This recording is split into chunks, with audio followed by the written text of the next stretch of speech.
I would like to follow the protocol that's been established by our Master of Ceremonies and say a special good evening to all my fellow graduates out there. Class of 2017, together we became family from the time we entered the doors of HCC Ibo City. It was kind of difficult for me to write something. I mean, how do I identify with you guys? We only share one thing in common. And there are so many sharp minds in there in our class. Age seasoned minds with life experience. There was very, very little that, I thought I could share with you. I pondered while I ate, I mused while I slept. I even concentrated on it at work, and what I did come up with was sacrifice. We all share sacrifice. And while I was at work, I had the opportunity to care for 2 veterans of the armed services, and my experience with them and speaking to them about their time in the military and what they had to do told me that, their service made them stronger, more utilitarian men, and if I pitied them because of where they ended up because of that service, then I was a fool. They chose to make a sacrifice. They chose to give up part of themselves to achieve something. They spoke about the pride that they felt, being able to shape this world into somewhere where they would be proud and happy to raise a family. And even when it meant doing their duty as a soldier was doing something they were not comfortable with, they chose to give up that part of themselves for that achievement. And that's exactly what we did. We gave up some time off from work or just at home, on the block. We gave up some money. We gave up some energy so we could change our courses. Instead of, relaxing or being otherwise entertained, we elected not to do something that would improve our mood for 30 minutes and to do something that would elevate our lives 30 degrees forever. And I hope for all of us, this is not the end. I know for me, I've enrolled at HCC right here, and by July, I think, I should be in class.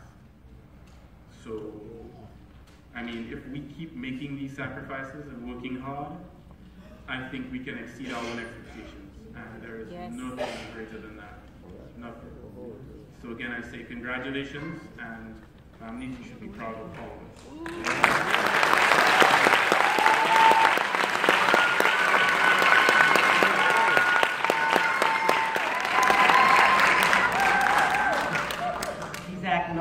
Now, but he wasn't. So when I told him that he had the highest score, I think he was about to cry. He couldn't believe it. So we're really proud of you, and thank you so much, Carol. And now we're going to move on with our program, and we're getting to another really, really special part of the program. And I get to introduce. What happened to my? Did you take my? My speaker, I just have it. Did one of you accidentally take? Well, it must be here somewhere. Huh? I did. Well, I have some notes up here about the speaker, and I can't find him, and that's okay, because I know who he is. I am excited to... Huh?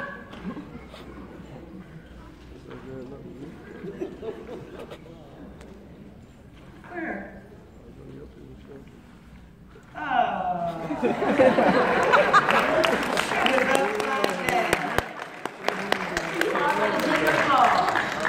Anyway, so now you know who the speaker is. I'm going to tell you a little something about him. We call him RJ. His name is Roderick J. Stevenson, and he is an amazing young man. He's a young man, and he has done so many things, and I'm not even going to read all of those things, but in a nutshell, he's a trailblazer. He owns a business. It's called Creative Concepts Production and Design. It's a full-service marketing and media company. It's currently based in Conway, Arkansas. One of the things I like most about him, he's an amazing musician. He can work a piano and the drums, and I guess a few other instruments. He is quite the musician.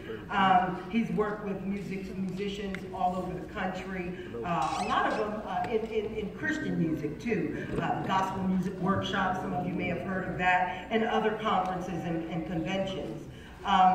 RJ has his bachelor's degree in applied economics and a master's degree in divinity, and that's because RJ is actually a minister. He is a minister, and we're excited about that because that's what brought him to Tampa.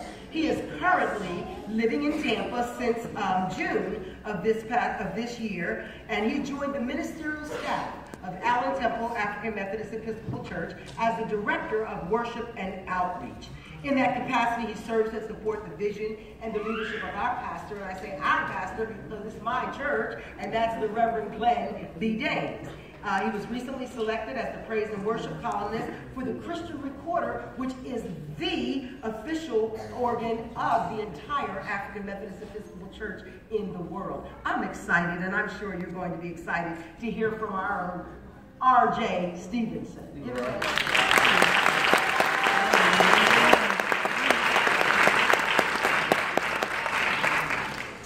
So how's everybody tonight? Good. Good. Let's do some roll calls. First of all, will all the graduates please stand? She's so short, I can't see her. Any mamas and daddies in the room, please stand.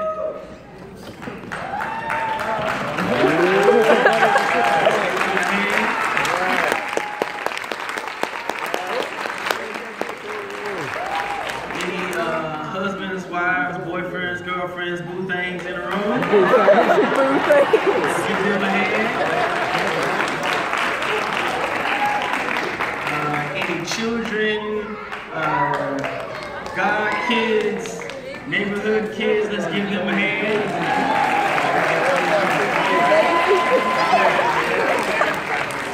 All family and friends, play cousins, all those kind of things.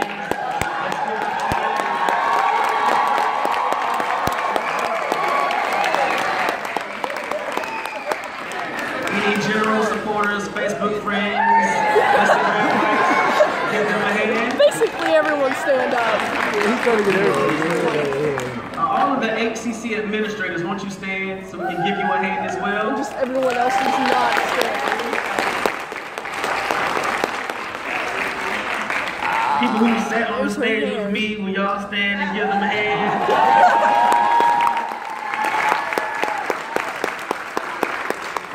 Stood up yet, go ahead and stand up and give you a hand too. All right, you have your seats. I truly believe that at a time of accomplishment, at a point of crossroads in life, it's not an individual celebration. It takes a village. It takes a whole lot of people. It took a whole lot of people to help raise me, and I stand here on their shoulders. While Mr. Lomax gets me from my good side. In 2002, Denzel Washington starred in a movie called John Q. Anybody watch that movie? Oh, yeah. All right. So the movie centered, for those of you who watch it, centered around John Q. Archibald, whose 9-year-old son is desperately in need of a life-saving transplant. Discovering that his medical insurance wouldn't cover the cost of the surgery, John is at loss of hope and loss of words and in disbelief. Without any favorable answers coming in his direction from the hospital administration, at the moment where John feels the weight of his family is all on his shoulders, his wife yells out in despair. Everybody say, do something. Do something. Try it again and say, do something. Do something. He says, do something. John Q's wife, her voice snaps him out of a state of not being able to do anything about his situation, to realizing that it was only him in that moment and that opportunity who could make a difference in his son's life. And because of that, he decided to do something. Now, if you watched that movie before, I'm not telling you to do what he did. But What I am telling you is that at this very moment in your life, whether you're graduating today, whether you're thinking about going to school, whether you've been on the same job you've been on for the last 20 years, you have an opportunity in this moment to make a decision to do something. Everybody say do something. Do something.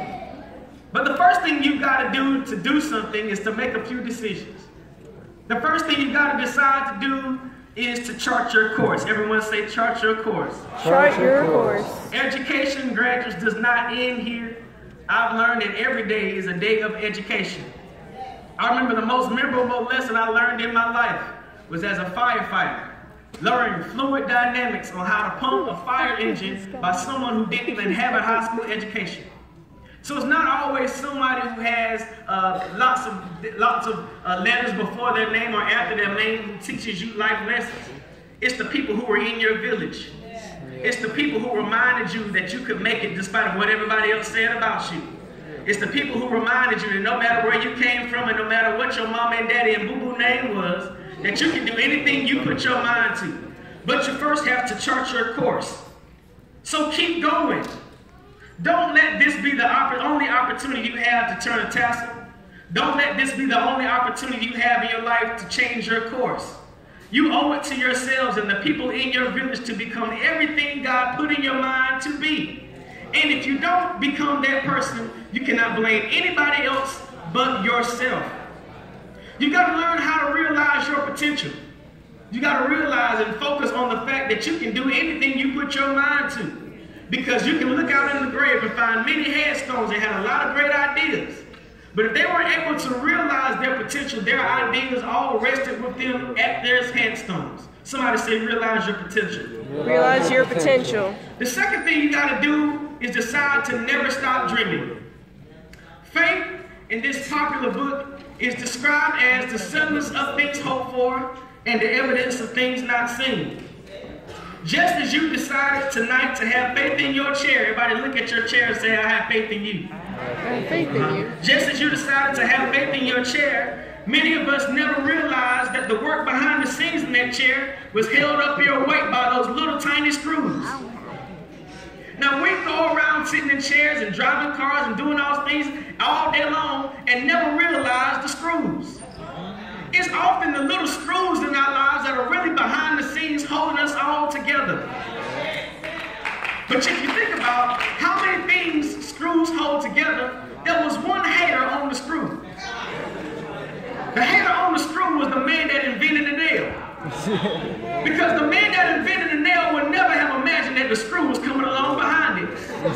He felt like the nail could hold anything together. He felt like the nail could hold any weight. He felt like nails could hold buildings, and we see all that happening around. But one day somebody thought about a screw. A little squiggly old screw with a couple of slits in the top that will make it seem like it will be a little bit less vulnerable, but somehow that screw has found its place in society. And if I could dare to tell you that Lowe's and Home Depot will be good testimonials that screws are meant by everybody around the world. But if you look back over time, there was room enough for screws. There's room enough for nails. There's room enough for super glue. There's room enough for wood glue. There's room enough for crazy glue. And guess what? Just as much as there's room enough for all of those things, there is room enough for you. Yeah.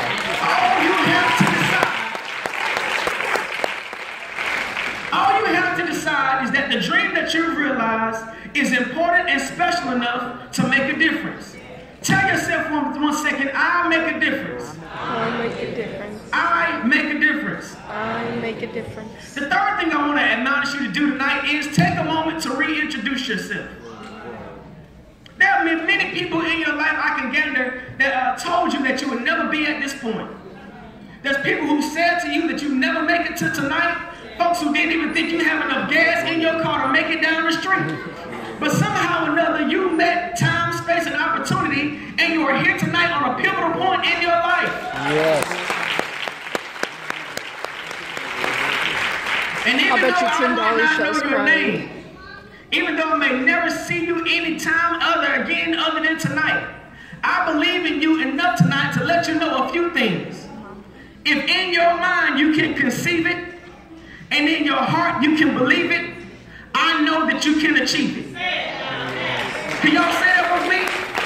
If in your mind, I can conceive it. I can conceive it. And in my heart, I can believe it. I can believe it. I know I can achieve it. I know I can achieve Try it. one more time. If in my mind, I can conceive it. I can conceive it. And in my heart, I can believe it. I can believe it. I know I can achieve it. I know I can achieve it. So tonight, I want to tell you that you've been chosen to be great.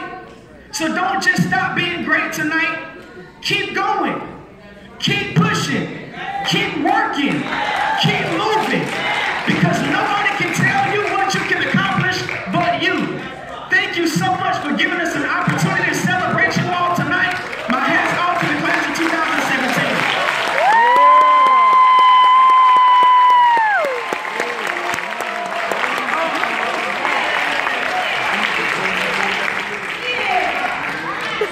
I like that.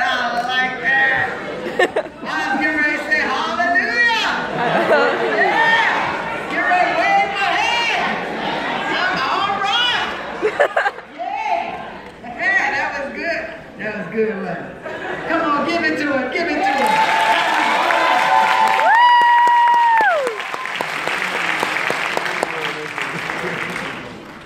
I actually know where my program is. Thank you very much. And we're moving on. Wow, that was so good.